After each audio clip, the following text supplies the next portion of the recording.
Half of U.S. vegetables, fruit, and nuts are grown in California's Central Valley, creating a big need for labor.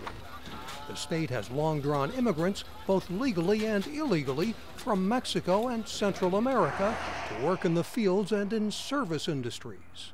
Some study at this adult school, run by a nonprofit agency, the Farm Worker Institute, inspired by Cesar Chavez. Vilma Hernandez is a U.S. citizen who came from El Salvador. And I want to learn more English, and I want to get my high school diploma. But their teacher says other students are undocumented and fearful, which makes them not want to come, or probably not want to go out with their families or go be on the streets. Cesar Chavez, a Mexican-American, unionized mostly Latino farm workers in the 1960s and 1970s, using strikes and boycotts, but was at first fiercely opposed to the illegal immigrants who worked on farms in place of striking workers. He demanded strict enforcement of immigration law. Cesar's and the UFW is being born into a labor movement that really saw undocumented workers as an impediment to organizing an effective union.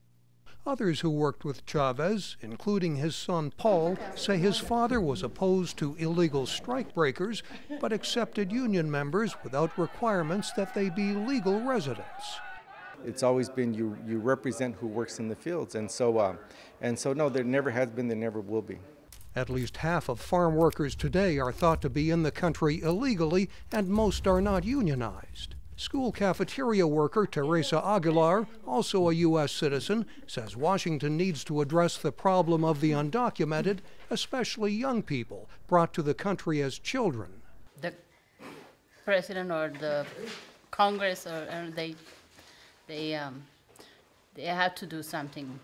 Cesar Chavez was always an inspiration, and even his critics say he empowered the powerless.